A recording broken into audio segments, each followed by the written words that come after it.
I would like to ask something. Yes. I just found a message online that the JIP offices will close around 3:30. Is that affecting you? Like, are you away from there? Are you safe? Thank you. Thank you. I got that message as well. Yes, 3:30 is a suggestion for everyone to clear out of the building here. But I don't intend to. So um, hopefully the protesters will not break in here through the locked glass doors and attack and ransack the building. I think we'll be all right. Uh, but this is, the, yeah, the protests are supposed to happen somewhere around here, I think. Yeah. How about you guys? Are you all safe and secure? Yeah, yeah, sure. All right. Yeah, I don't anticipate any problems since I'm up here in a locked in, pretty safe area. Thanks though. Thank you for asking. Any other thoughts, comments, concerns? Um, did anyone get shot with a water cannon? You don't. Uh, I saw a video of a water cannon shooting in, I think, some other country. It was quite brutal, quite intense. Yeah, I saw some video from Thailand as well. Yeah, wow. You know, Thailand is on the map now. People are asking, my family in America is asking, what's the situation in Bangkok? Because this has made world news now. Tick the attention even over um, American politics. All right. How's everything going with JIP life and classes? A bit tiring, but overall it's okay. Right. You're over the halfway hump, and I would say that the first semester is probably the most um, maybe severe time. I mean, I don't think I've heard this exactly from students, but if I were a student, I would consider the first semester the most severe and the most trying time of of the academic chula career and stuff. I know that when you first go to Australia, that is also a trying time.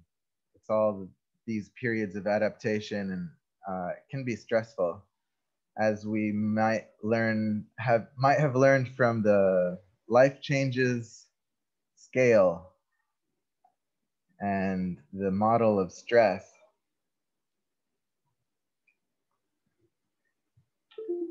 Well, all right. I think it's time for us to get to the lecture now. Unless there's anything else you want to share or talk about. Okay. I'll share screen.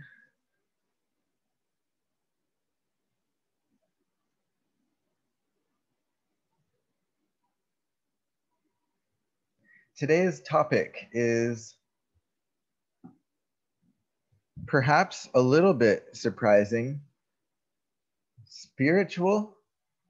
What are we talking about spiritual things in university? But here we are, spiritual or transpersonal psychology, spirituality's place among science, religion, and the like, and life.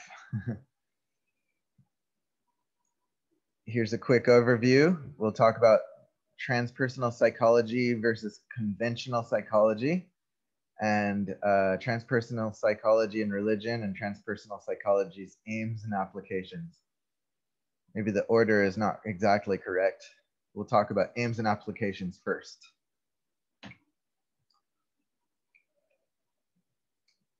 Okay, so first things first, what is transpersonal psychology? The word trans comes from change, for personal transformation or personal change, transcending personhood. What that means is becoming bigger and better than what we think it means to be a person. Now, what we think it means to be a person is a concept. It is a model. So each of us has our model of what it means to be a person. Now that model, as it shifts and changes, it evolves. It evolves to be something from what it was to something better. So it's evolution, upward.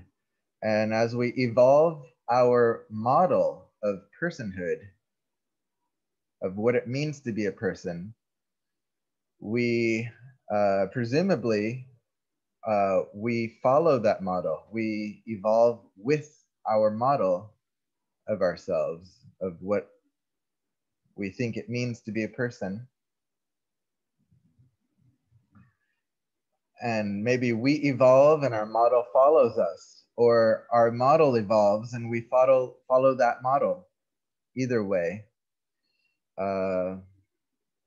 So either way, we are, the idea is that we and our understanding of what it means to be a person can evolve. We're not stuck in our current level of development or evolution. That's the idea. We don't stop growing when we reach adulthood. We continue growing throughout life. That's that's a theme that I'm touching on again here, that we first touched on in the first lecture on the 5 stances and the model of growth. The growing mindset, this mindset for growth. So we don't stop growing at any given point. If you think that you've stopped growing, then you have stopped growing. Because growing requires your belief in it.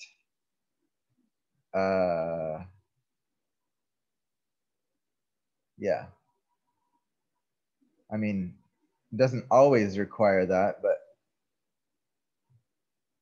but I think it's fair to say that believing in your growth promotes it and perpetuates it and allows it, promotes its continuation instead of stagnation. Without the transcendent and the transpersonal, people get sick, violent, and nihilistic, or else hopeless and apathetic. That's a quote by one of the early influences on transpersonal psychology. He's considered one of the forefathers of humanistic psychology. And as we're going to see, humanistic psychology preceded transpersonal, but influenced transpersonal. So it's the middle step between early psychology, and then there was humanistic with Abraham Maslow, and then it went on to, well, we still have humanistic, but humanistic was an influence, the early branch that later grew and came to be known as transpersonal. Here are key figures in the field of transpersonal psychology. First, there's the pre-wave, which means that these guys came long before there was any such thing as transpersonal psychology. Started with William James, Carl Jung, Aldous Huxley. Aldous Huxley was not really a psychologist, but he was a philosopher, and William James was also a philosopher. Carl Jung was a psychologist, philosopher, mystic, or usually he's known as a psychologist and mystic. Now, what's a mystic? That's someone who is given to mystical experiences. So he's sometimes considered as that. But anyway, that's a different topic. So that was the pre-wave. Then there was the first wave. The first wave, these are all psychologists. You've got Anthony Sutich, Stanislav Grof, who wasn't really considered a psychologist. He went into psychiatry, as we'll find out later. And then he sort of branched off into this area called transpersonal psychology. And then there was Abraham Maslow. These people, especially Anthony Sutich, helped to found the field because the field doesn't really form until it gets organized. And what he did was he founded a journal, the Transpersonal Psychology, an emerging force and journal of humanistic psychology. Oh, I see. He actually published an article in that journal. And the publication of that article in 1968, as you can see here in the parenthesis of the first wave, it started in 1968 with that publication because that publication formed the basis of the legitimization of this area of study. You see, people don't enter into an area of study until usually they don't begin studying something until it is called until it is legitimized. That means until it is considered by enough people to be allowed or fair game for investigation or fair game for thinking about it and writing about it. So as soon as someone publishes a novel study that branches into a new area of research, a new area that's considered like worthy of investigation and worthy of thinking about, that can sometimes be the first step to forming a new field or new subfield of study. So that's what Sutich did, Anthony Sutich. He published an article, and then that started the wave of transpersonal psychology. And then that wave kind of died down for a while, and then there was a re-immersion of that interest in transpersonal psychology again after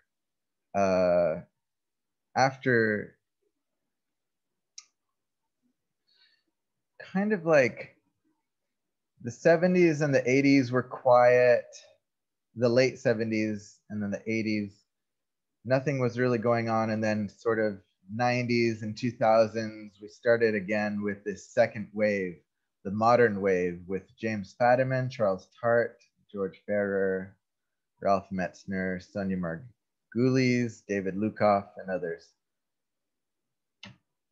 Preceding influences. So I mentioned humanistic psychology. There it is at the bottom. But there were also other preceding influences of transpersonal psychology. This is kind of like a history of psychology and a history of transpersonal psychology. So there's Gestalt psychology, where our minds tend to perceive objects as parts of greater wholes and as elements of more complex systems. And that by seeing the whole, you have greater understanding of its parts. This perspective has largely been accepted and subsumed into modern psychology. In other words, it was a brand new, interesting perspective, but people didn't really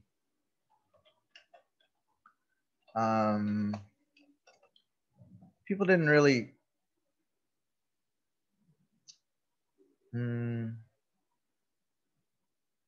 I mean, sorry, it's not exactly studied as an independent branch of psychology anymore. There aren't really Gestalt psychologists anymore, because Gestalt psychology is accepted. And once it's accepted into mainstream or into most of the rest of psychology, it's integrated, then it's no longer a separate field, we could say. And I think that a lot of, like, we could say the same thing for behavioral psychology, that it used to be a separate field from, say, cognitive psychology, whereas now these different fields are integrated into psychology. As they're integrated, they are more or less subsumed, and they're not as much studied in their own right. They're still studied, but they're integrated. They're studied in an integrated fashion.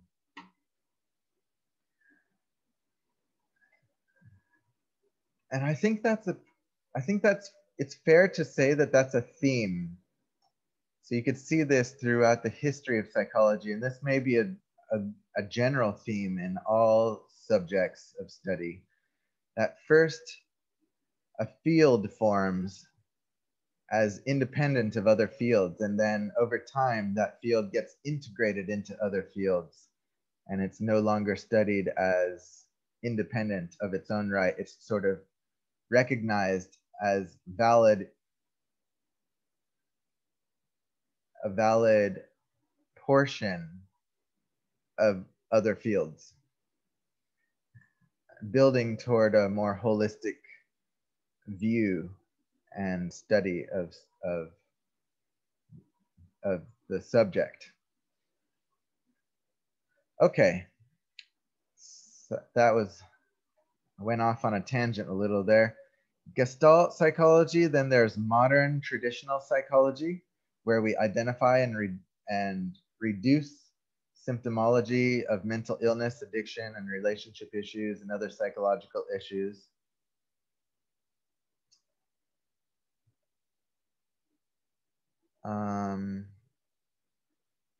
Then there's existential psychology, which goes beyond the symptoms and addresses how a person defines meaning, purpose, and a life well lived. And then there's humanistic psychology, which surpasses the average, or it's about surpassing the average and becoming better than you think you could be. However, this field has become materialist and considers the mind as only a physical brain. That's my critique on humanistic psychology. Anyway, all of these were important and continue to be important influences on the field of transpersonal psychology. So there's the background. Any questions?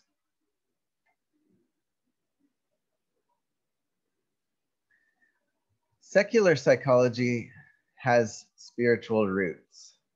Psyche means spirit or soul.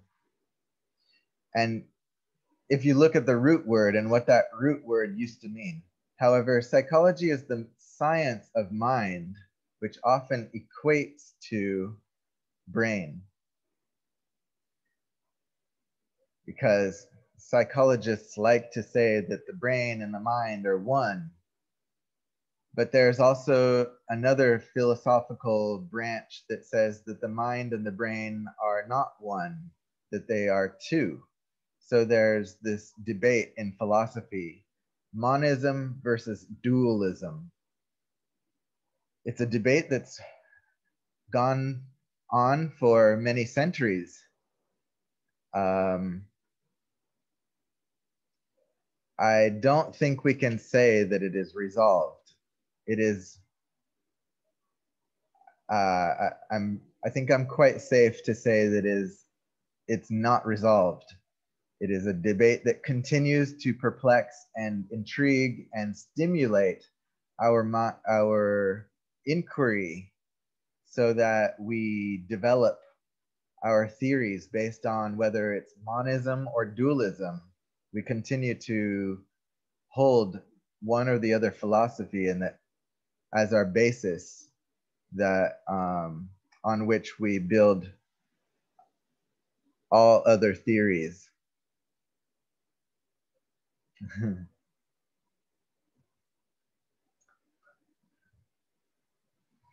The study and the development of psyche or soul is the essence or root of every mystical and religious tradition in the world. So you could think of psychology as no different than all the other mystical and religious traditions of the world, because like them, we also are interested in this thing called psyche or soul. So I'm making a case here for psychology being a spiritual yet academic field. Third point, psychology teaches us how to bring about practical change in our lives and health through balance. Spiritual work is doing the same things. So spiritual work is psychological work upon oneself. You may think of spiritual work as psychological work upon yourself for greater health and happiness, emotional and mental and spiritual balance, or insight, or growth, development, improvement. And the last point, spiritual psychology is often studied under other labels such as mysticism, transcendentalism, and transpersonalism. These are the dominant terms in the field. And yet, if you look at the discipline of spiritual psychology or transpersonal psychology, in my own search, well, actually, I see all of these terms used. They're all important terms, but each of them has its own associations, and each of them has their own sort of more dominant perspectives and perspectives. But they're all basically different terms for the same thing.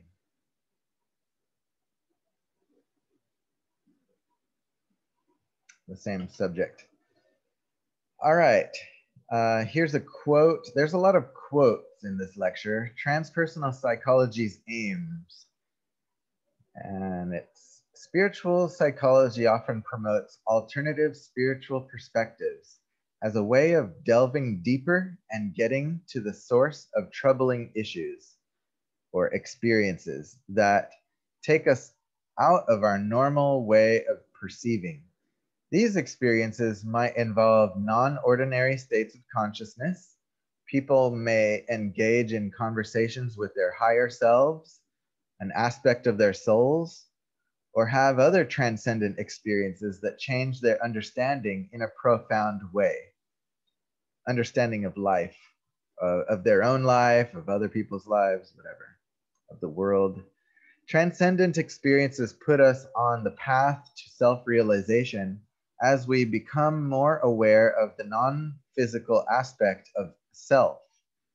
Spiritual psychologists, or I should have said transpersonal psychologists, that's I think a more common term, believe that as individuals evolve and increasingly identify with their souls, they begin to realize that uniting with the soul is the purpose of their journey.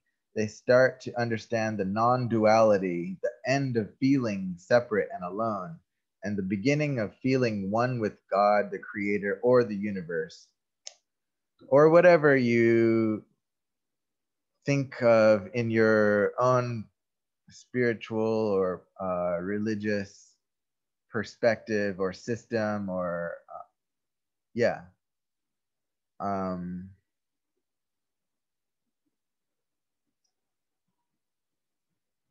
Yeah. And that doesn't mean that you have to believe in non-duality or that you will even move in the direction of that. You may you may you may find that dualism makes more sense and promotes your own development better than monism. So anyway, that's just a different topic.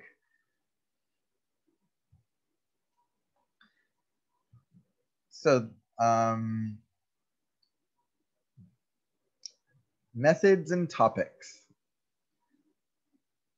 If you were to have a therapeutic session with a transpersonal psychologist, you might start off with some guided visualization, and you might have some exercises that increase your awareness of your body or relaxing. And you might have some intellectual discussion and maybe some other things. Topics include consciousness and altered states. These include dreams, meditation, psychedelics, near-death experiences, and maybe other things, and mystical and philosophical perspectives, such as what we were talking about before with monism versus dualism. Development, like pathological development, normal development, and supranormal, better than normal development. The quest for wholeness, which may include therapies to transcend normalcy. That means to go above and beyond what is considered normal and accepted as normal. Enlightenment and unifying of identities for through love, compassion, ego expansion, and ecological awareness, for example. All of these fall under the topic of transpersonal psychology, or under the subject of.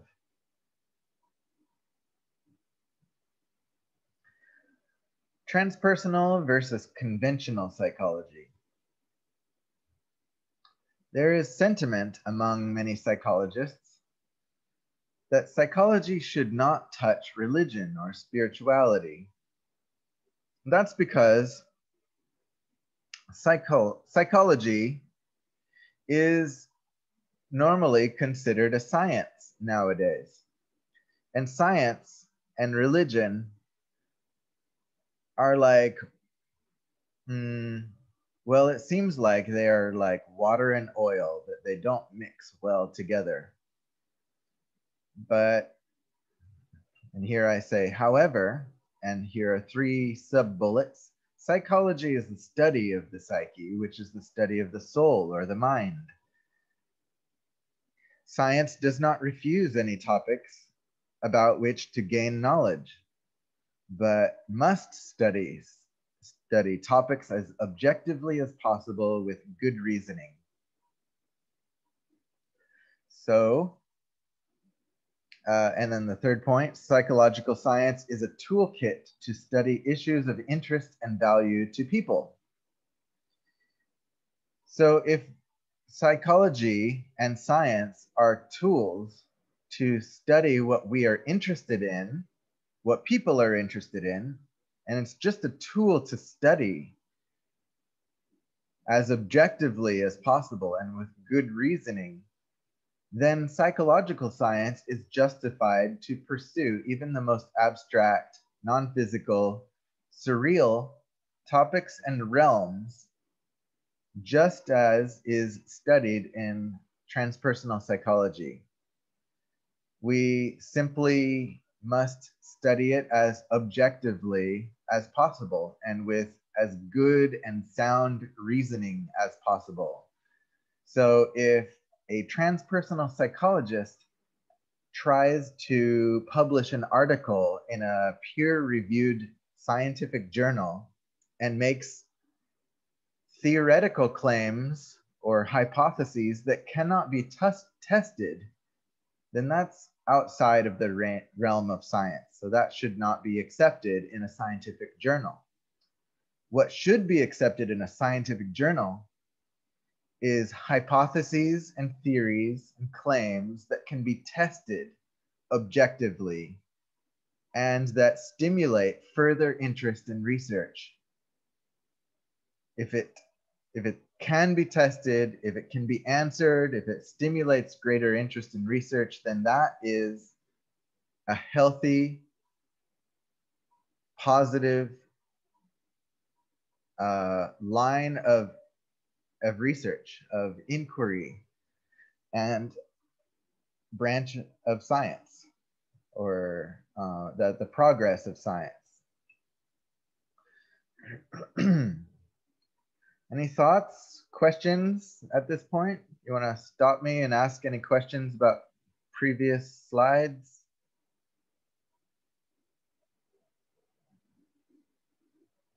No? All right.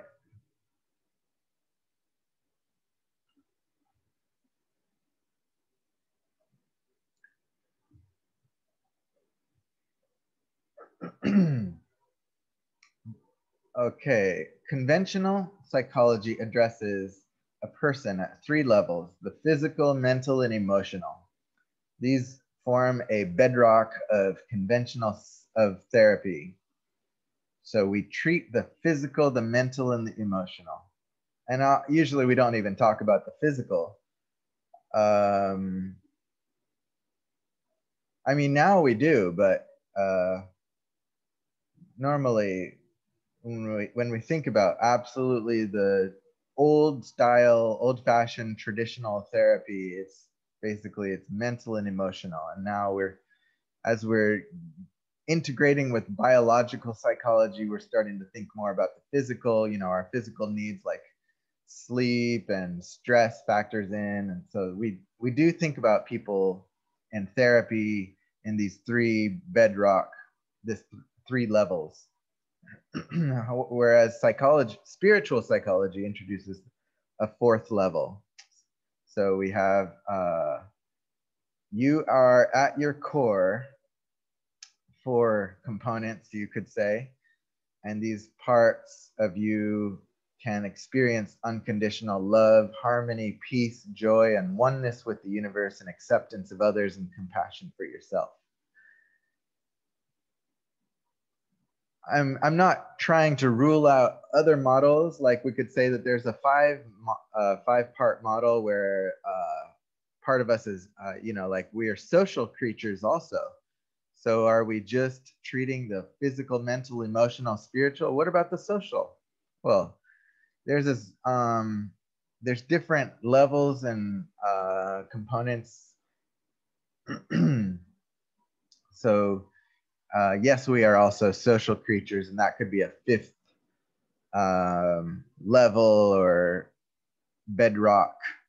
We could even think of 6th and 7th levels, but that's not really the point here.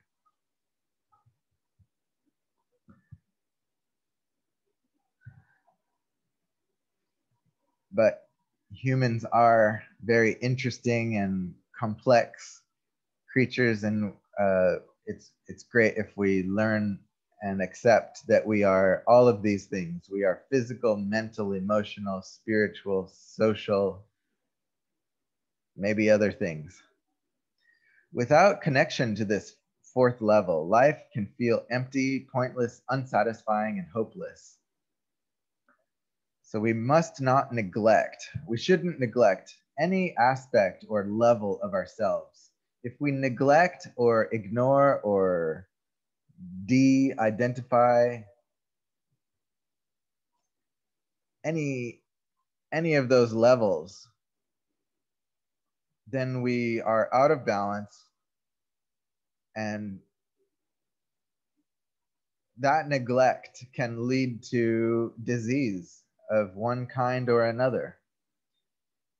If you neglect your physical self, you can develop physical diseases. If you neglect your mental or emotional or social nature, that leads to other diseases. If you neglect your spiritual self, that may lead to transpersonal diseases, diseases that other other perspectives of psychology don't address very well. But the transpersonal area of psychology is particularly honed in on, focuses on the spiritual component, because that's the component that was neglected for too long by the rest of psychology, by conventional psychology. So without connection to that spiritual level of ourselves, we may fall into emptiness, pointless, unsatisfying, hopeless, depression, discontentment, anxiety, despair, self-loathing, and a host of other unsettling experiences, including the very will to live. Now, these things might be interpreted by conventional psychology as problems at the mental level, at the cognitive or at the emotional level, or at the physical level. They might be seen at those levels. And it's true that they may manifest at those levels, whereas they might actually have their root at the spiritual level.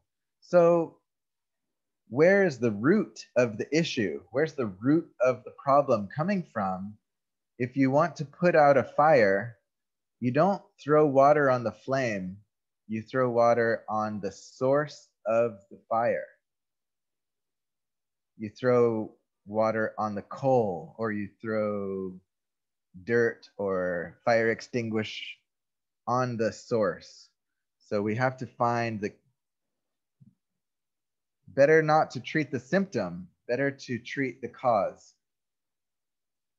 So transpersonal psychology offers something that conventional psychology didn't yet offer, which is a conceptualization of humans with this fourth level of understanding, of being. And the fourth level of being is the soul, I suppose you could call it. Philosophers, contemplatives, and other explorers of the innerverse look beyond formulations of the material universe. But science is innately materialistic and may not be suited to investigate spiritual topics. Spirituality cannot be explored using scientific methods because it involves deeply personal, subjective experiences. And in this, it differs from the overriding ambition of science, which is to be objective. Both are necessary and appropriate complementary formulas for discovering ourselves, each other, our environment, the universe, and especially an enduring sense of purpose and meaning. All right, so here I have this quote from Psychology Today. But this quote is exactly opposed to what I was saying on a previous slide. I was saying that in the second bullet point, a couple slides back, psychological science is justified to pursue even the most abstract, non-physical, surreal realms, such as spiritual psychology. And then here I say, spirituality is beyond science. So can we study? Is spirituality something we can study? Or transpersonal psychology, is that really psychological science or not? And I would argue that it is right on the fence. It's right between science and non-science. And so my answer is, if you can study it, then it belongs in the realm of transpersonal psychology, because psychology is a science. And I hope that it stays that way. I hope that psychology remains a science. But if we depart from science and we start to study things that cannot be verified, then I hope that we don't call that psychology, because that would give psychology, it would risk the reputation of psychology. Because if psychology studies non-science, how can it be respected as a science? So that's my own thinking. And so I would say that spiritual questions and pursuits that do not lend themselves to objective scrutiny do not belong in what I would call spiritual psychology or transpersonal psychology. They don't belong in science if you cannot study them scientifically. But insofar as we can investigate personal experiences in an objective, scientific, scrutable, critiquable, scientific way, then I like that. And that's transpersonal psychology. Any thoughts? Questions? If not, I'd like to give you guys a little break right here. So it's 1:48. I'll give you a 12-minute break so we can start exactly at 2 o'clock to continue with the lecture. Okay? Okay. All right. Okay, welcome back from the break. It's 2 o'clock now. I'll get started with the lecture again. Back on slide 11. Okay, actually, we just finished slide 11. Slide 12. A quote: "Spiritual psychology looks at you as more than a bundle of body, mind, emotions, and behaviors. It includes the concept that there may be something beyond what we normally can perceive. This something is held to be benevolent and is often referred to as a soul, spirit, higher self, God, angels, consciousness, energy, light, and so on. This view allows the practice of spiritually based psychology much more freedom than traditional psychotherapy can be." What freedom? Why freedom? Because we are more than matter, I think. So if we are more than just matter, then we can talk about ourselves in more abstract ways, and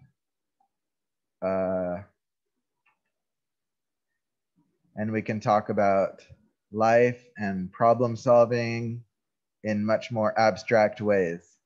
So I think that is a strength and power in our ability to think of ourselves in terms beyond the limits of the physical material universe.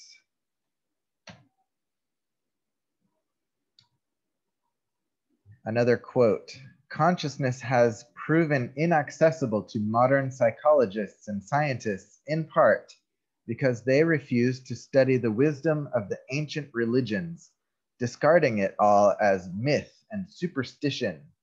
The hidden phenomena that truly drive the visible manifestations of human behavior have remained out of the reach of scientists and theorists because such phenomena are beyond the physical senses, hidden to those who refuse to utilize the proper tools. So if we limit ourselves to only the proper tools, or only the tools that we happen to, if we limit ourselves to the tools that we acknowledge of in a physical universe only, and we discount and discard the wisdom of religious traditions, and we call it all fake, hogwash, baloney, BS. If we discount all of that, then we are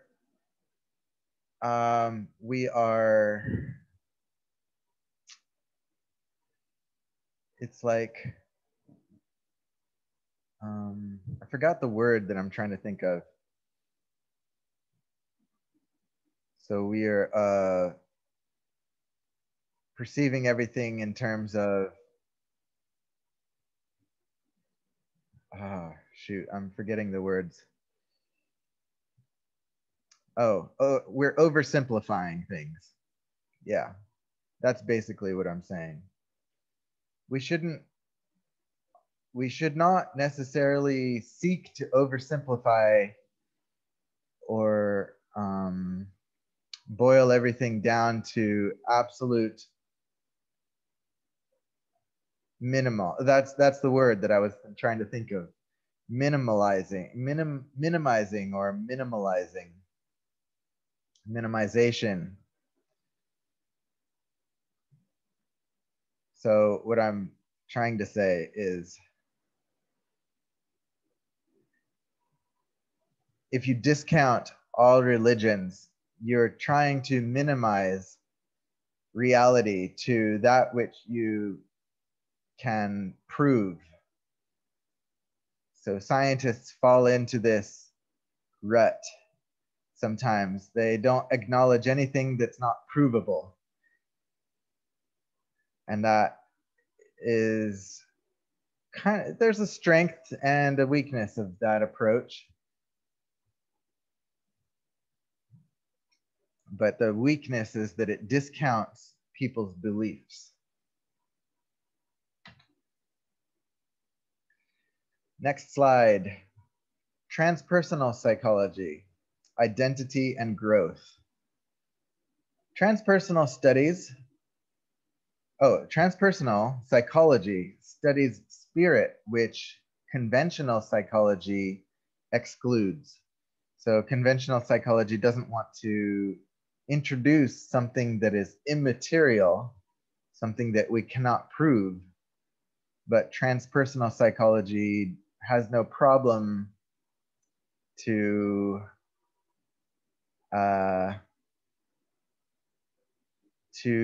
talk about, think about, and accept as possible things that go beyond the provable. Transpersonal psychology desires to study altered states of consciousness, and consciousness which are states that are potentially healing and transformative. Transpersonal and humanistic psychology and positive psychology looks at the entire spectrum of existence, unlike conventional psychology, which focuses almost exclusively on normalcy and abnormality.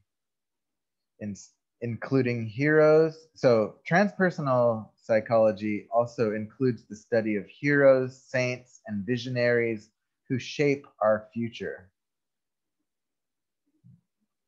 Shaped our future in the shaped our history and continue to have influence in our future and influence our personal future, because we take our role models, which are our heroes, saints, and visionaries. These role models influence our lives and our futures. Transpersonal psychology not only aims to alleviate the abnormal psyche, but to optimize the normal psyche to supernormal status. That's just like positive psychology and humanistic psychology. These psychologies, transpersonal, humanistic, and positive, seek to promote us above the level of normal.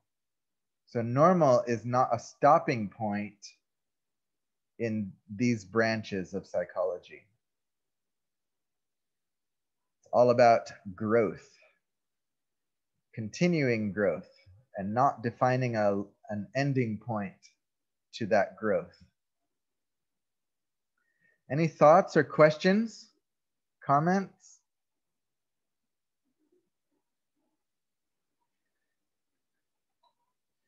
Next, transpersonal approach to substance use disorders. A couple of quotes.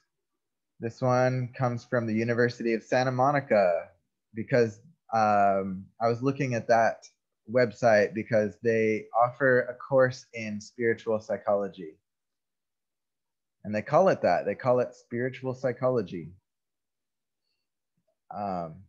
Often we find substances or addictive, destructive behaviors as temporary relief.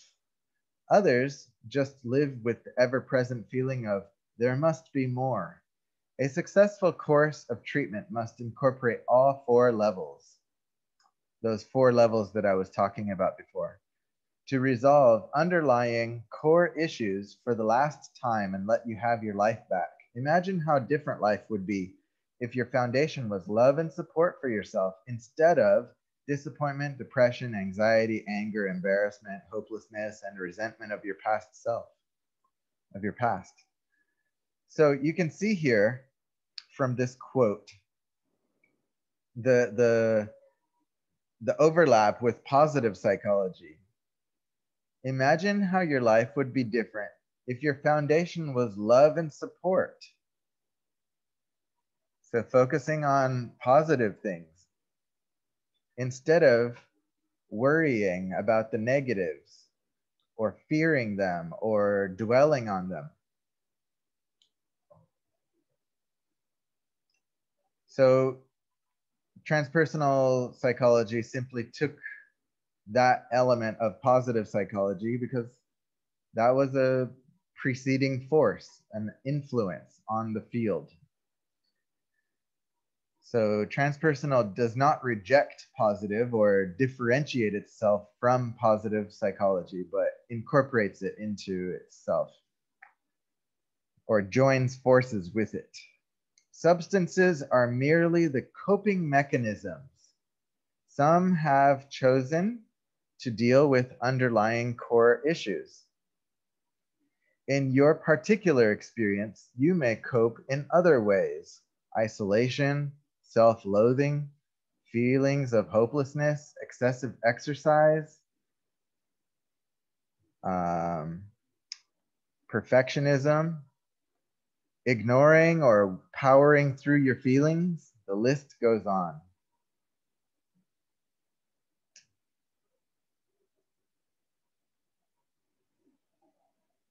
Transpersonal approaches to therapy.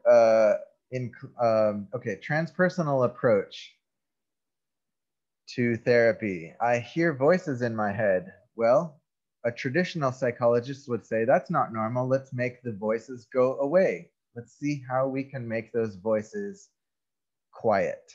But a transpersonal psychologist, instead of rejecting the voices as not normal, would take interest and say, what did the voices say? Can you apply what was said in your life?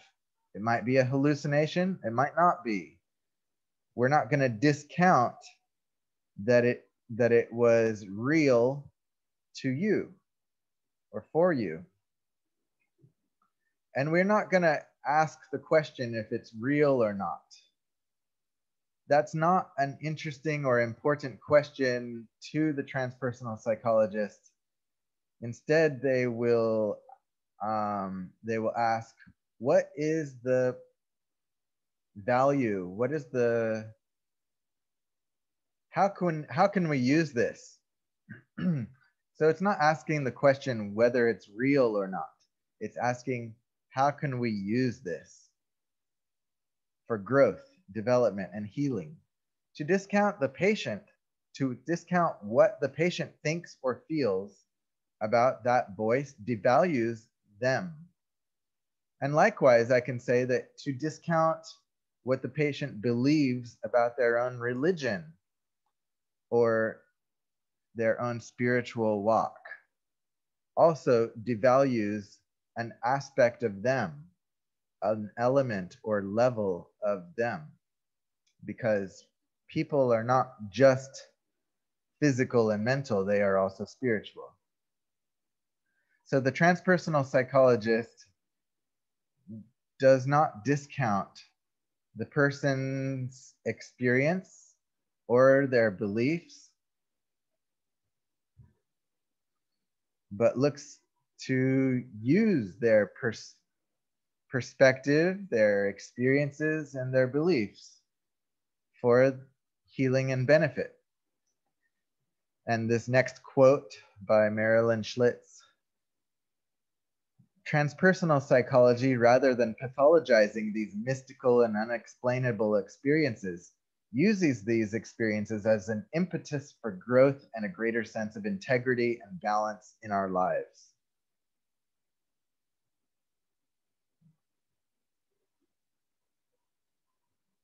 Transpersonal approach to therapy is to accept experiences that go beyond the rational. Some experiences go to the transcendent, some to the pre-rational, which is disordered, unformed, pre-egoic interpretation. So it doesn't matter how well-formed or rational one's beliefs or experiences or perceptions is. What matters is how we can use it to grow. As meditation is exported from east to west, some valuable worldviews and beliefs fail to transfer. Clinicians may be needed to help with the necessary groundwork to integrate transpersonal experiences into people's personal lives who have had mystical experiences or disordered, unformed, pre-egoic experiences or transcendent mystical experiences. So it doesn't matter what they are. The psychologist's job is to facilitate the integration of that experience into into the client's psyche, to help them make sense of it, understand it, and find any useful value in it for their own personal development and growth. People that have mystical experiences need not declare themselves insane or broken. Rather, they can integrate these experiences into their lives and view their lives from transformed perspectives with deeper, greater meaning.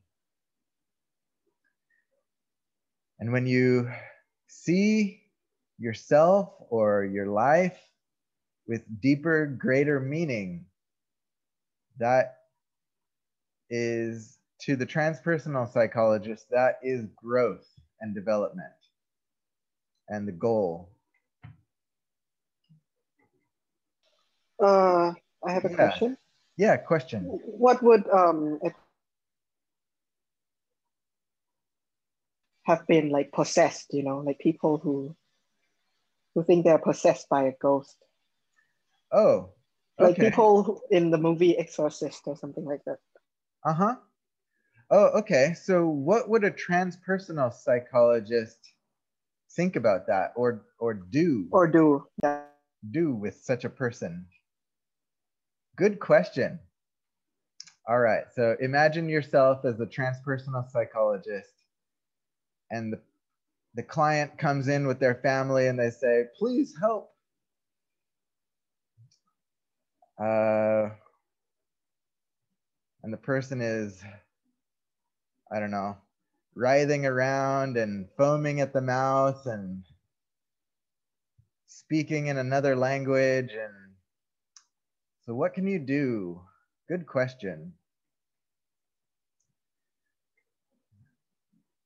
I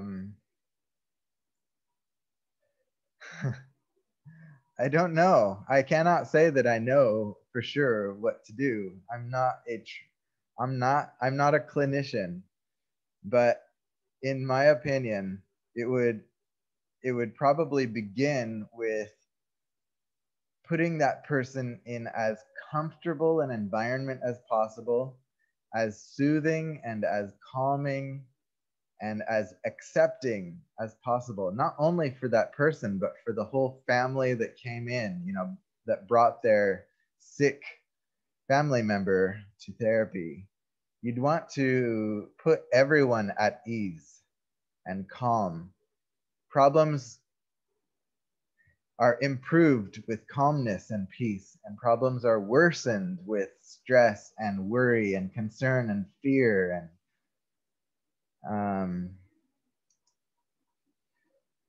but then where you take it after that, I don't know. Your guess is as good as mine. But I think that a good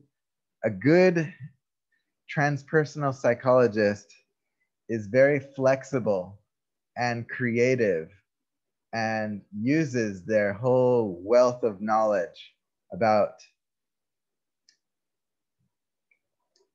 the person's physical health, mental, emotional, and spiritual health, and thinks about all of these things and puts them all together and tries to solve the puzzle that presents itself. What would you do? What would you do if you were the clinician and such a person and their family came into your office and presented as I described? Well, I would see if Era? the Sorry. You go ahead. One at a oh, time. okay. So I would see first if like the person who is possessed is like harming others. If they are like causing harm to others, then I will, you know, give them like a tranquilizer or something to put them to sleep first. Good. I agree. That's a good one. What else? Anyone else? Well, I guess, I mean, like, you mean like appropriate to the era? Because, like, if I'm using my mindset from now to treat someone that's quote unquote possessed, I just go through the normal diagnosis, try to make sure that he hasn't been mistreated by the people that claim he's possessed. But if I was like a psychologist, like in the 1950s, or even like past before that, I think I'll go to more drastic measures to take care, something You'd like go with the electric shock, would you? most likely, yes. I don't get why that was so popular, but yeah. Right. Very good. Thank you. Yeah, I don't know why electric shock was so popular, but it's an interesting theory, though, is how electricity, electricity is this new force that we only learned about like 140, 150 years ago. Well, maybe a little longer than maybe 250 years ago, something like that. And now we're using electricity in everything, in our devices. It makes our world run. So go figure that that the psychological and medical establishment thought, well, if electricity makes everything else work, maybe it could make us work. But we are not devices, not exactly. And yet it works. It works to a certain level.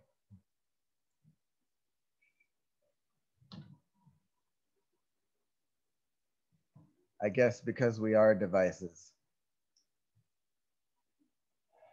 Next slide, transpersonal psychology and religion.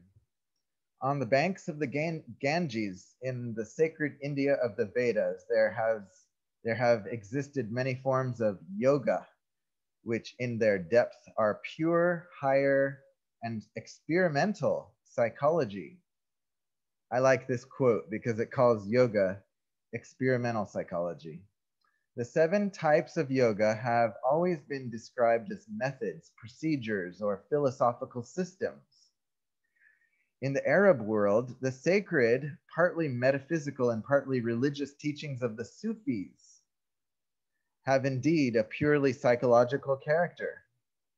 Psychology is self-reflection, mystical cognition of the being, a fundamental cognition of an awakened consciousness.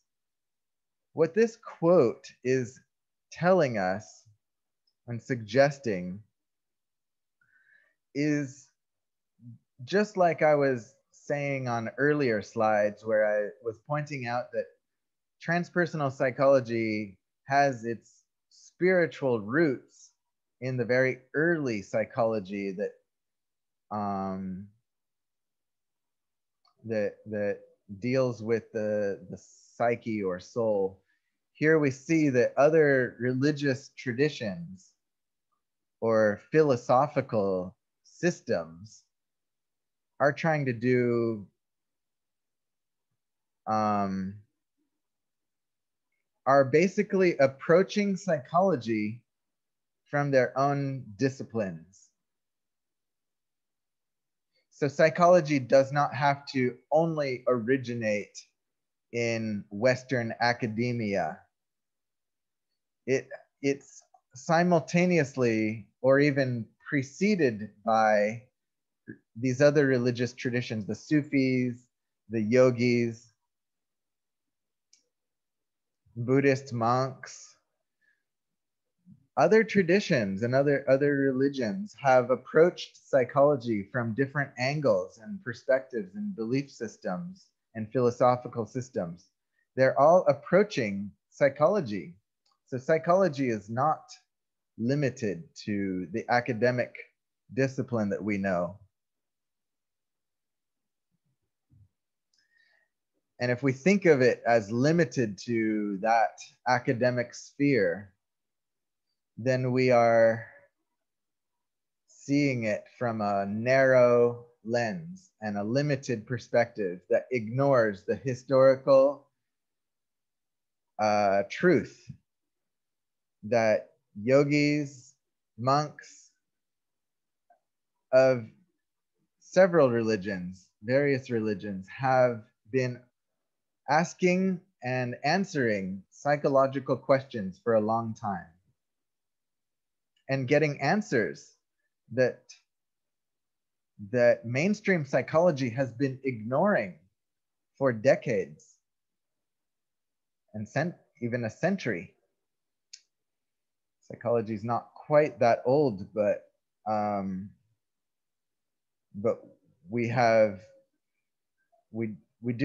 psychologists have, okay, let me say it like this.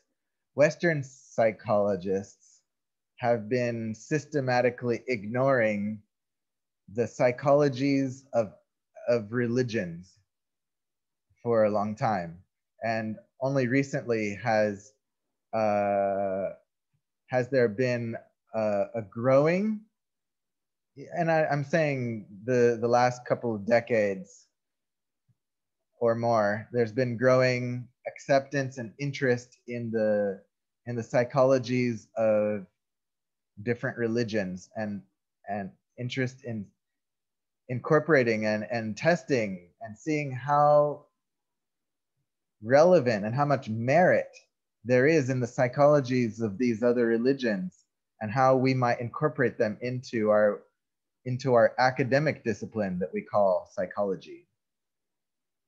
So it's really good. I see really good things going on with the transpersonal psychology as a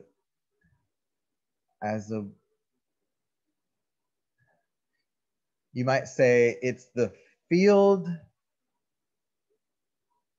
that forms a pathway of knowledge whereby academic psychology can be informed by the spiritual traditions of the world that have existed for millennia. I like that. I should have written that on a slide. I'll just say it again. Transpersonal psychology can be considered an avenue for the entrance of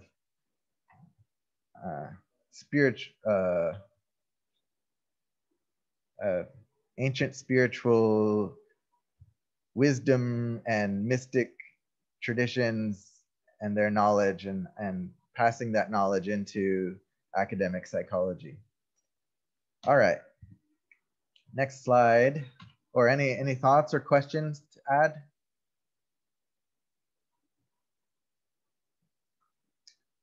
All right, transpersonal approach to the inclusion of religion in therapy.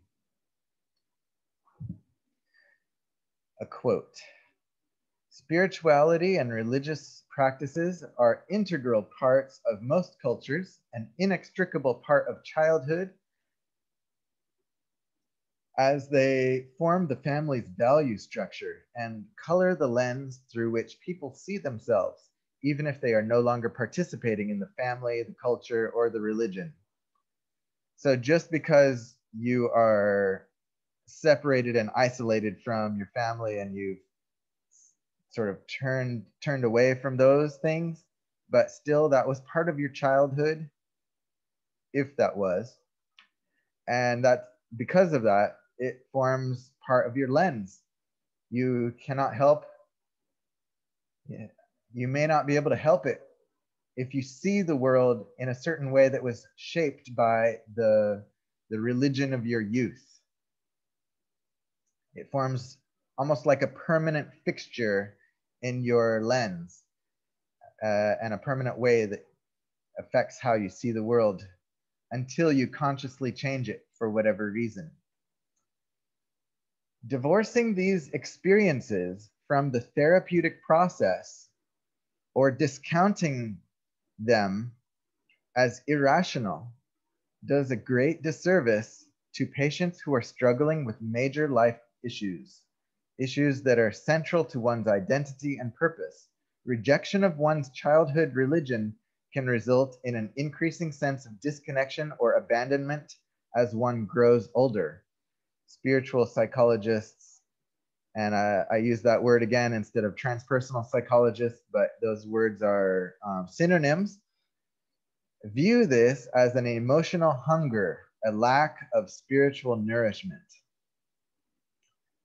because they believe that patients haven't found a good way of engaging their spirits.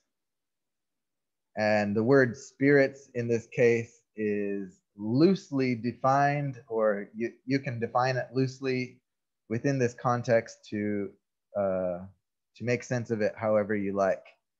I think this quote was using the word spirits to mean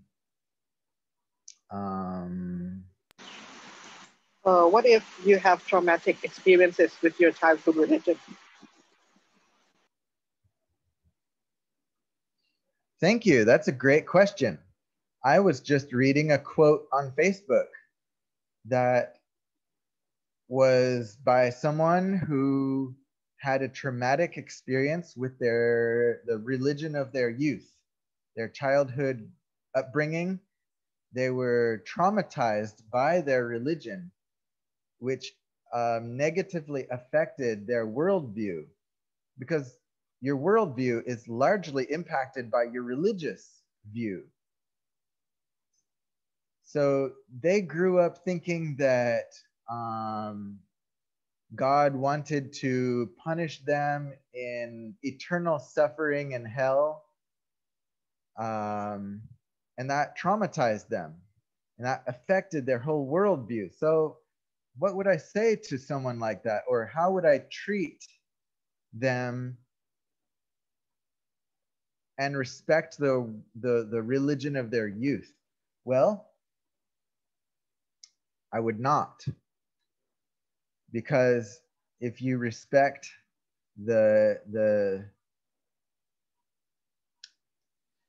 if you have to treat the enemy as an enemy. And the enemy is the one that traumatizes and victimizes the person. So if the religion is the enemy, that's the enemy. So instead of respecting their religion, you would disrespect their religion. And they would appreciate that. It's like rebellion, rebelling against that perspective or worldview. Does that make sense? Or Yeah. what would you say? What would you say? Would you say it differently? Well, I was kind of, well, because like you said, that people who kind of reject their childhood religion will have a hard time in life later on, right? So, well, okay, I'm gonna share something personal because this is quite personal to me because I kind of reject my childhood religion, and yeah, but I kind of found like a new one. So I don't know, because like the message you're trying to say sounds like if you reject like the childhood religion, which is embedded in your, let's say, unconscious, you will kind of have like some sort of dissonance with like your reasoning or your sense of religion in life, you know. Thank you. You made me realize I didn't quite finish what I was saying about on Facebook, this commenter who was traumatized by his or her upbringing came to hate that religion. And that's fine. If you hate the religion of your upbringing, then you have to redefine your worldview.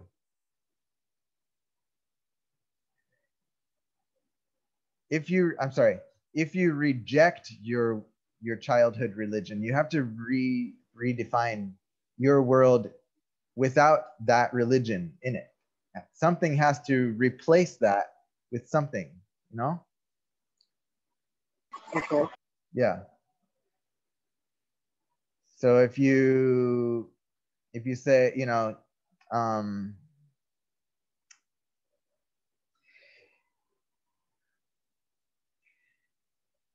if your childhood religion said God wants to torture you in hell, you might need to reject the whole thing. Just reject it all.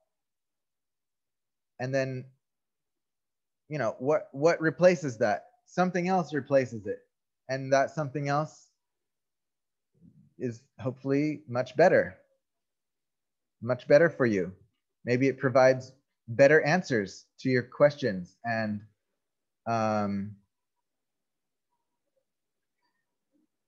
by rejecting something, you're rejecting all the pain, all the, and anyway.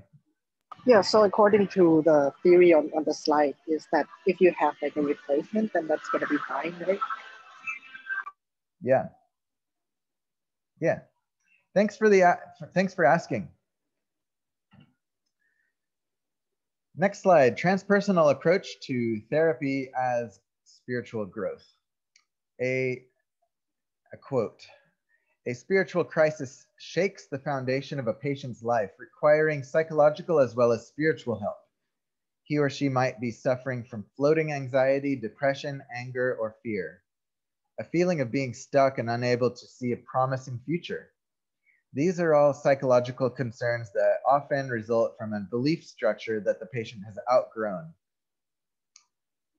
For many people, spirituality is more than just the backdrop of their lives. It's a frantic search for God and the ecstatic connection. Guilt, self-recrimination, self-judgment often blocks that access and are resolved through a therapeutic intervention emphasizing self-forgiveness, compassionate understanding, and unconditional love. As these approaches support the patient's self-worth, the patient evolves from a needy child to a serious spiritual student. All right, that quote is one perspective, and it's pretty good perspective, but if there's anything that you disagree with the quote, that's okay. Because the writer has their own spiritual perspective and their own beliefs, and they might be different than yours. So I don't want to tread on anyone's beliefs or undermine any belief, any of your spiritual beliefs. Let's see. But regardless of what you believe or what I believe,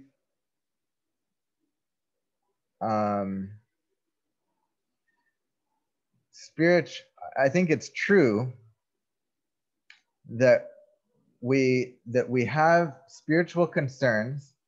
So I think it's fair to say that we have a level of our being that we could call a spiritual level. It's the part of us that cares about what is beyond this flesh and blood existence of life, the life that we can see with our own eyes. We wonder what there is, if there's something more than that, and what it is.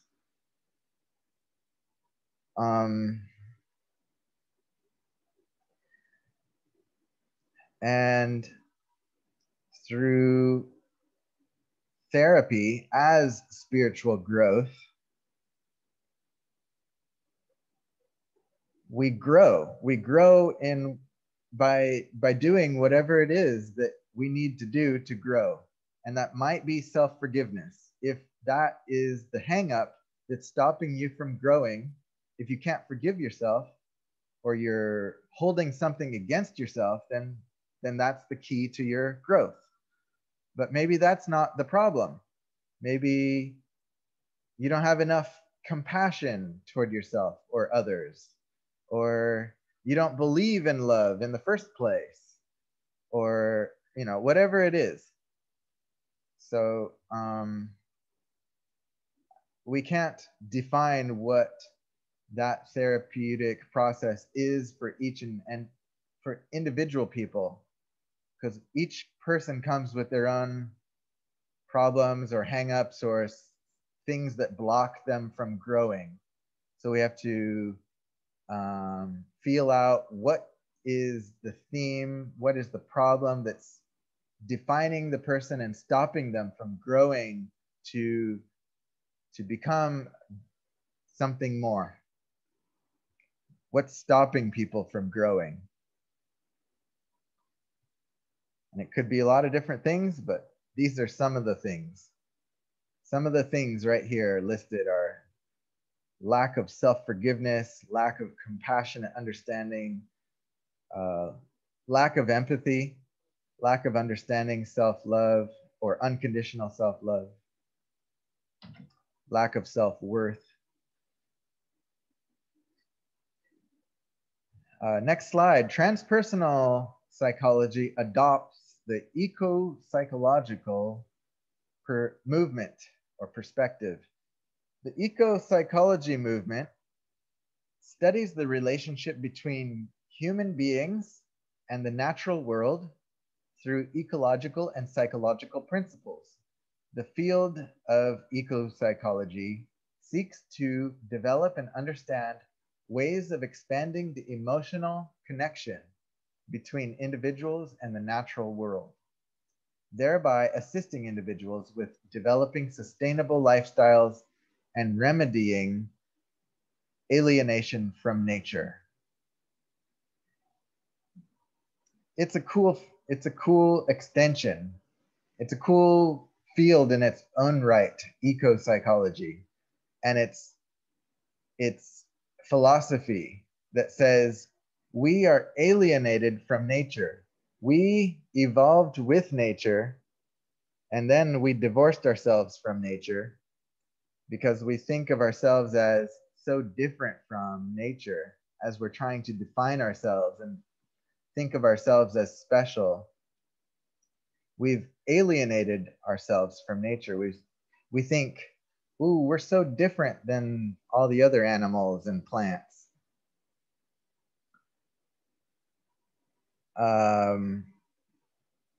That we forget about them.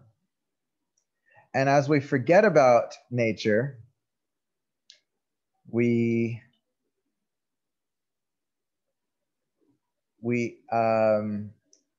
neglect nature. And as we neglect nature, we neglect our roots, where we came from. And something about eco-psychology is that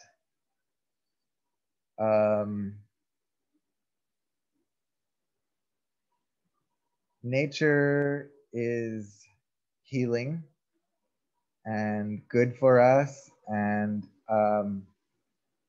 nature is our responsibility because we are a threat to nature, so we should be a caretaker and look out for the interests of nature, lest we spoil nature completely.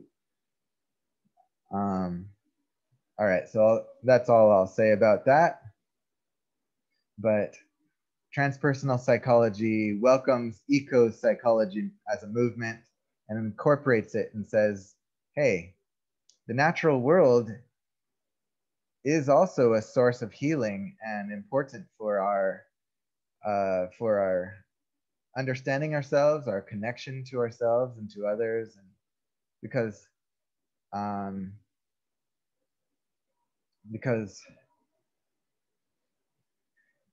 even though we seem like we're separate from nature, but that's just on the surface. And underneath the appearance of our separation from nature is a continuing connection to nature. Now, I cannot really say what is the nature of that connection to nature. I don't know exactly. I mean, I have my theories and my own perspective, but how we define our connection to nature, according to the eco-psychological movement or the transpersonal perspective, I can't say exactly the nature of that connection. I don't know if it's like a spiritual connection, or you might call it a, I don't know. I don't know what that is. So I'll just suffice to say that it's that transpersonal psychology accepts and values and supports and emphasizes our connection to nature in whatever that means to you. Yeah. Any comments or thoughts on that?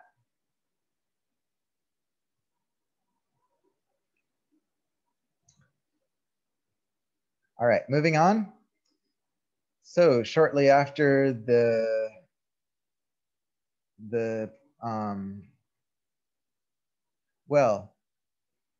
after the publication of a paper in 1968 on transpersonal psychology and what it is, shortly thereafter, in the coming years and decades, there was formed the Association of Transpersonal Psychology. So this is just like a club, a group You can become a member of it if you want. I don't know if it costs money or not, but there's lots of different societies, which are just peer groups, really. A group of people that think the same, that are like-minded. So we have this like actually the APA, the Association for APA, the American Psychological Association, started out more like a club or a society or group, and now it's sort of changed its function. Now it forms the hub of the field of psychology itself, kind of like a governing structure. So anyway, now we have the Association for Transpersonal Psychology, ATP, and that the point of it is to bring together like-minded people, and the mission is inspiring individual, society, and global transformation. Originally founded to investigate peak experiences, being states, or mystical states of consciousness, ATP now promotes eco-spiritual transformation through transpersonal inquiry and action. It is dedicated to the encouraging and enhancing practices and perspectives that will lead to a conscious, sustainable co-evolution of culture, nature, and society. As we move through the 21st century, ATP promotes a vision of the universe as sacred, encourages a rigorous inquiry into the multiplicity of techniques, disciplines, and methods for exploring personal spirituality and traditional cultural practices, and recognition of how the sacred is embedded in all experience. So I like that. I really like the mission statements by by ATP, the Association for Transpersonal Psychology.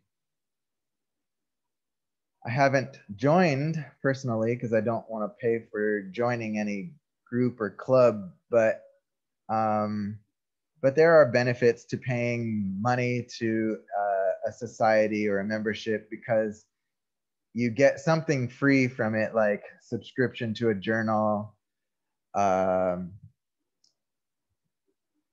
and you get access to a network of people, a social network.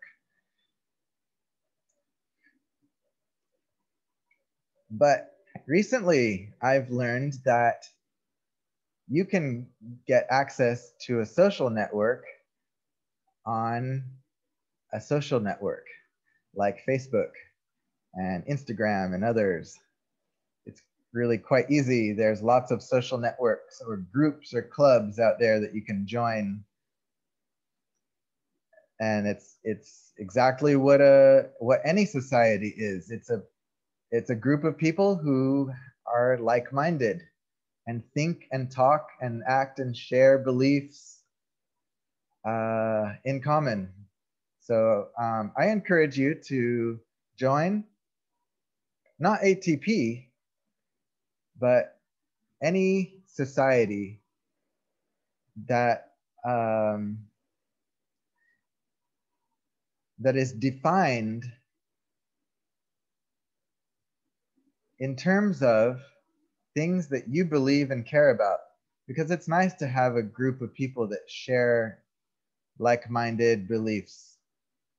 It gives you support for your beliefs. It validates your beliefs, you might say. It adds to your identity, or it strengthens your identity. These things can be nice and good, healthy. So I encourage that.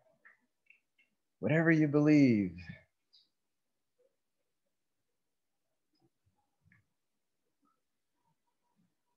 Transpersonal psychology and meditation.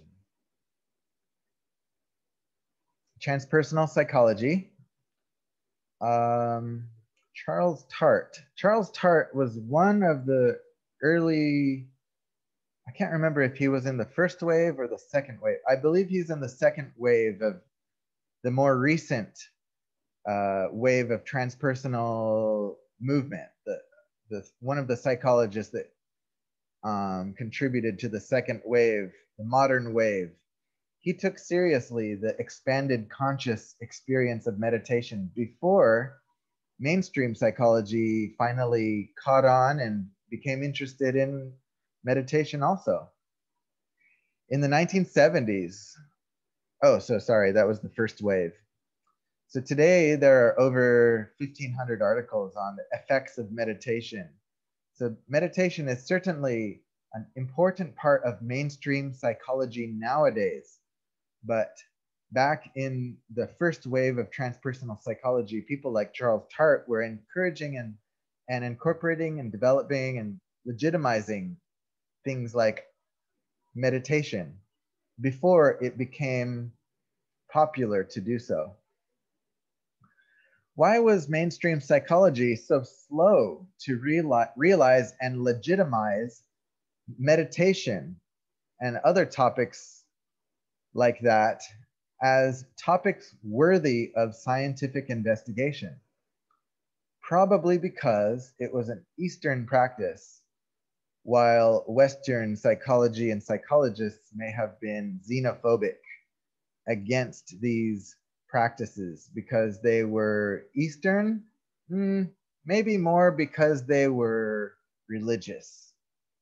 So it may have been xenophobic, or it may have been a bias against religious beliefs. So it may not have been necessarily due to the beliefs being Eastern, but more because they were religious. I don't know. At any rate, science was opposed, or actually scientists, not science itself, but the people were more closed-minded and narrow and precluded considerations of beliefs and ideas that came from these spiritual religions and disciplines until transpersonal psychology made some room for it, and until recently, where now the field is becoming more and more open to considering all kinds of perspectives, religious and otherwise. So I think that psychology in general is quickly becoming broad and wide and open-minded to a lot of different things as psychology itself becomes more and more popular and takes off. It's also taking off and branching out in many different directions. So the field of psychology is becoming less xenophobic and less biased against spiritual practices and spiritual truths and perspectives, beliefs.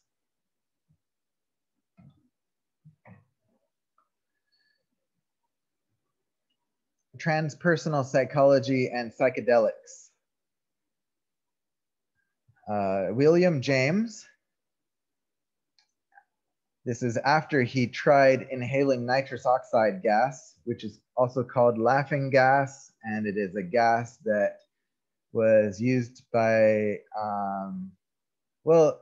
it found its use in, never mind. Here's the quote: "All around ordinary consciousness, separated by the filmiest of screens, are other realms of reality, and no account that leaves these other realms out can be considered complete."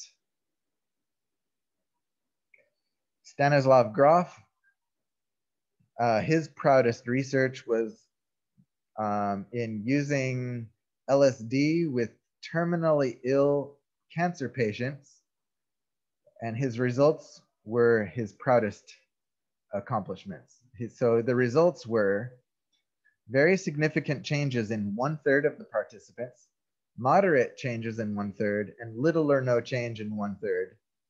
In terms of the patient's depression, emotions, attitudes toward death, and experiences of their pain. So all of these are very big, important, like very significant, relevant, valuable effects and changes. And the effect size, which is 1/3 major change, 1/3 moderate change, these are, these are large effects that the field, that the mainstream psychology hopefully cannot ignore or will not ignore. And I can say that the field has not ignored Stanislav Grof's findings, because LSD is currently underway with clinical trials and many studies. I don't know how many. Maybe it's on the order of hundreds. I don't think it's thousands yet. I think there's a limited number of laboratories in the world that are working with LSD and other psychedelics, but it is now a field of legitimized scientific study and inquiry, despite the fact that it is a restricted substance in every country of the world.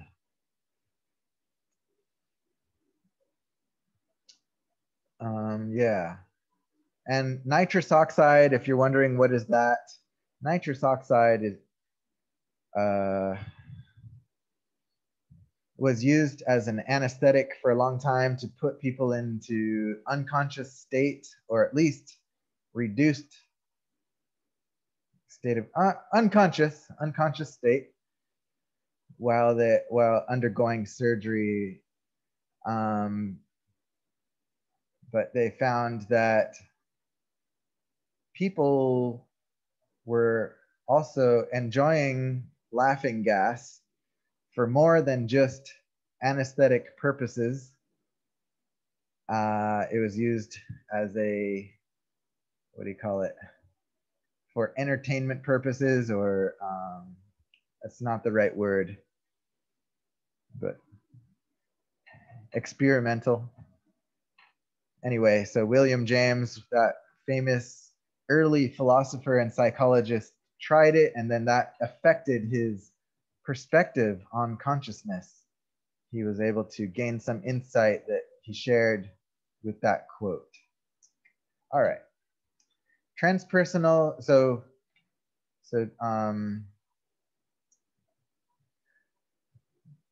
a quote on the application, or giving us an idea of the applications of transpersonal psychology. The issue isn't the issue. The issue is how you are with yourself as you go through the issue. So when patients come into the office and they complain, I'm having troubles with my marriage, or I'm having trouble with my parents, then we think about this quote: the issue is not the issue. The issue is how you are with yourself as you go through the issue. The change is inevitable.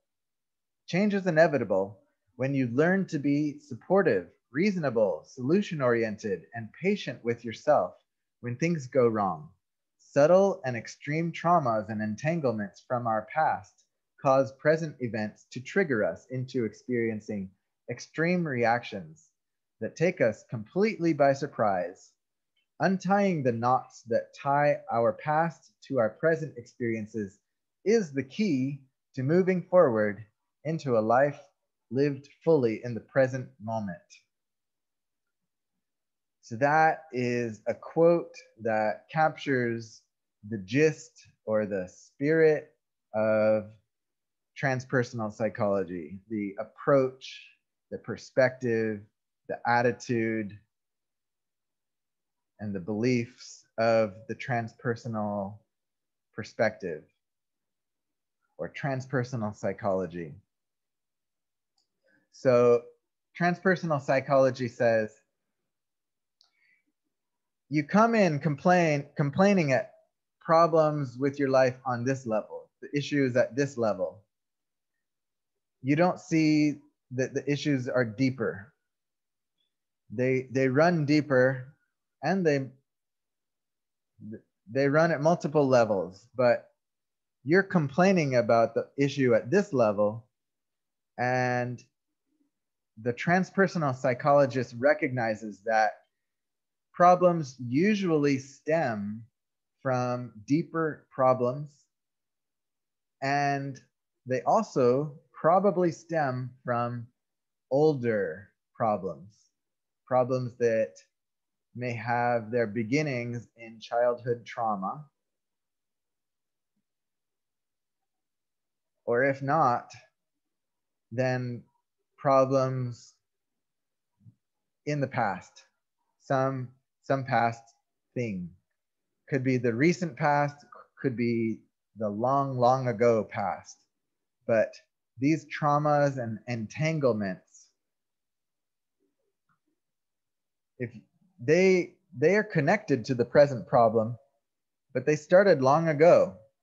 And so the root of the problem started earlier. And if you follow the root and take it back to the past or back to the deeper level, you may uncover things, and you help the patient to uncover, the client to understand more deeply how the current problems and the past traumas both relate to the self somehow. And so it's all about self-learning, exploration, self-understanding, for the purpose of growing beyond past traumas that continue to limit and block your present development, so that you can grow beyond your current shell, so that your current shell breaks and you can grow beyond it and become something healthier, happier, more effective in your world, and more happy. All right. Next slide. Now the rest of this lecture is on personal, not me personal, but people's personal experiences, transpersonal experiences. So David Lukoff took LSD and felt he was Buddha and Christ. And I don't mean to be disrespectful to either figure.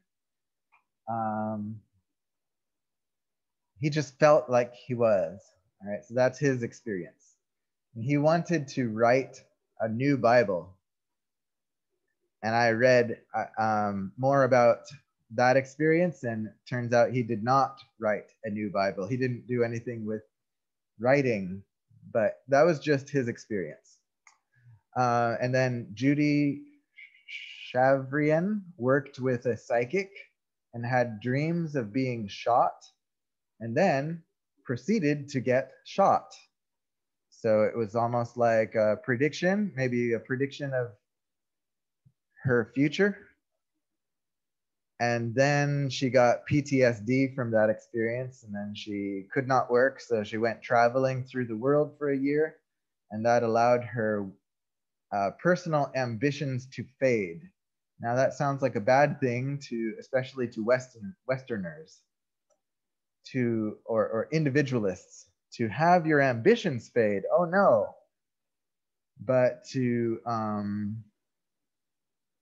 her, and to some with different background perspective or lens, the fading of ambitions is a good thing. Anyway, so that was her experience. Then there's the Venerable Dr. Yifa. And I thought, why do we call her venerable? Why is that prefix venerable? Do we have to use it? Well, it's the same thing as the doctor prefix. We don't have to use prefixes or titles, but it does describe and identify something. So this is a nun who got her PhD or MD or whatever Saidi, whatever.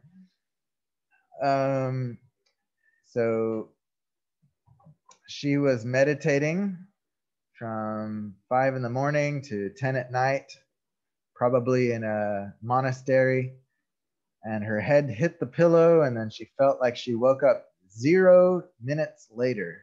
It's as if no time passed. So there was no perception of time, no dreams, no feeling of the passing of time. So that was an interesting experience for her. Just that lack of time. Like, where did time go? It got compressed, you know, a whole night's sleep, like no time passed. Another time she was on the bus, and this is before she became a nun. And this was an impactful experience that turned her to the lifestyle of being a nun. She looked around and felt like everyone was an alien. So she kind of like disidentified with humans. She didn't feel like a human anymore. Everyone looked like an alien. She was listening to music, and then she felt like the music itself didn't mean anything to her.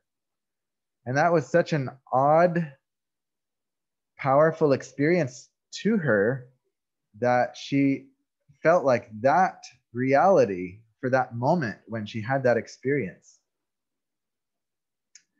that mystical experience, I would call it, that caused her to have such a deep, profound change of her whole worldview perspective, that she renounced her law school career and became a nun, and has been for 30 years.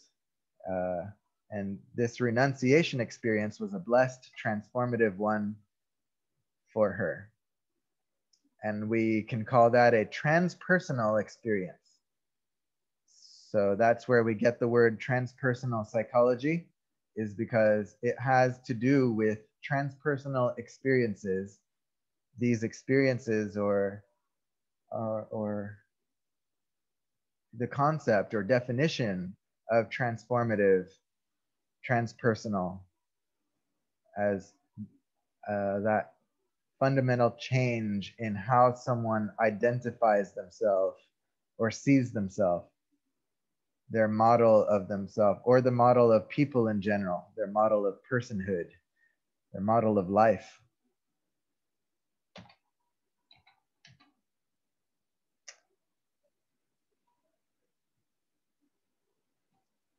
Marilyn Schlitz interviewed 60 masters of different religions. Their common claim was that they came to know a new unity, no longer an I, but a oneness that goes beyond humanity. And you can see her talk about that at that YouTube link. Charles Tart studied out-of-body experiences frequently. Out-of-body experiences leave people feeling convinced of the existence of their soul, hence the afterlife. So it convinces people that there is such a thing as the afterlife. Their entire worldview is upheaved. This is a transformative and transpersonal experience. So both of these transpersonal experiences of unity and these transpersonal experiences of out-of-body experiences or near-death experiences, they're also called, or we could say, near-death experiences are another kind of transformative transpersonal experience. So near-death often goes with out-of-body, but you can have out-of-body without near-death. So they often go together, but they're not necessarily quite the same. And they don't necessarily lead people to believe in the afterlife. Sometimes they lead people to believe that, to believe something different about the nature of this material realm, this material universe, giving them greater belief in something like soul or spirit or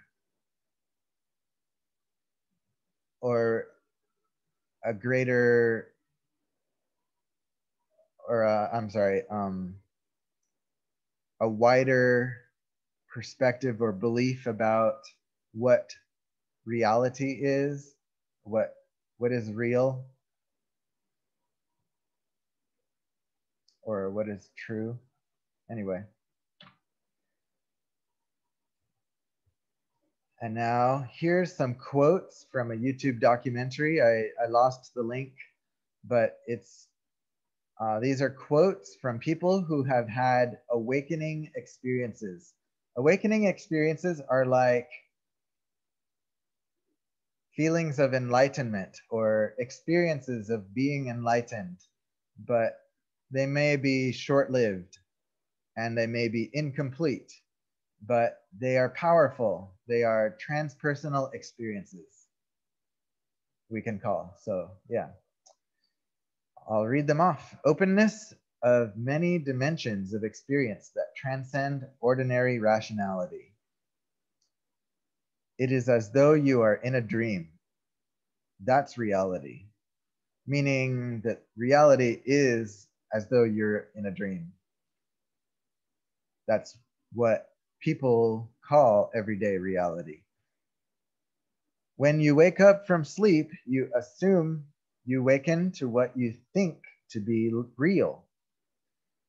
I like to think spiritual awakening is simply awakening, rather than moving from one kind of spellboundness to another. You just awaken. At some point, we begin to realize that all our past, all our future exists only in the mind. Our reality is in this present moment. A spiritual awakening lets us see how much of our lives is spent dreaming about the past and future instead of being in this present moment. That was someone's insight. And here's some more quotes from people who had awakening experiences. Gradually letting go of our narcissism, self-centeredness at all levels, conscious, physical, sexual, from gross to subtle. Gross means very concrete, exact. And subtle is more hard to, you know what subtle is. And becoming more complete human beings, a fully grounded person on this earth, open to consciousness and life. Awakening is intensely personal. To evolve, one needs to see others have had this experience. Where do I fit in? We will find we are in relationship to those who have awakened and those who have not. Can you have an experience in which you experience and take in the all and hold on to it? Or do you drop it and let it go and forget it? Many who have awakened go in the zone, spiritual. So in the spiritual zone, which allows for oneself oneness of self with the world of activity or activity. It's about creating space, capacity. All right. Who is drawn to transpersonal psychology? Persons who are unsatisfied with the amount of meaning they currently find in life. That's a quote by Kaisa Puhaka, a Zen practitioner. A person who is on a spiritual path, questioners, those curious about how the world works. And that was mentioned by Rosemary Anderson, an Episcopal priest. And the person who suspects things are not simply as they appear, who has seen the complexity of human experience, beyond the appearance, beyond consensus reality, whether through upbringing, illness, trauma, or born with such a gift.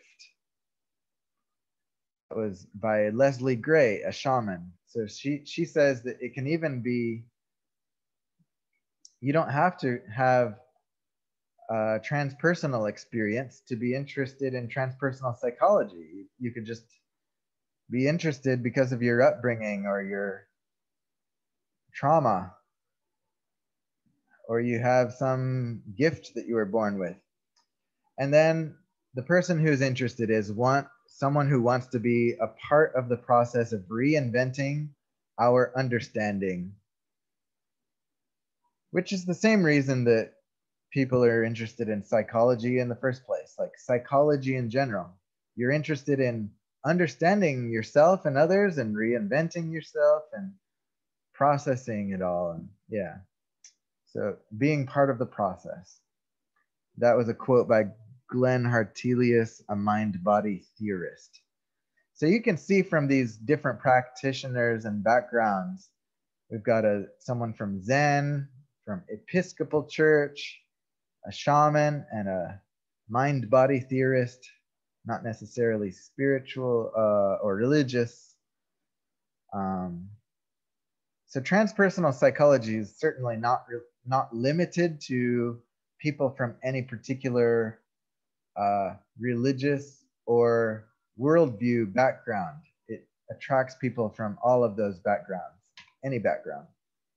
Conclusion: transpersonal psychology is a blending of scientific and spiritual perspectives. It's a holistic approach that integrates traditional psychology with practices focused on personal or spiritual growth. A lot of references there because I combined 2 lectures. I combined spiritual psychology with transpersonal psychology after I realized that those 2 lectures last year, I gave 2 lectures, and then later on I realized actually it's the same subject. So I combined them into this lecture this year.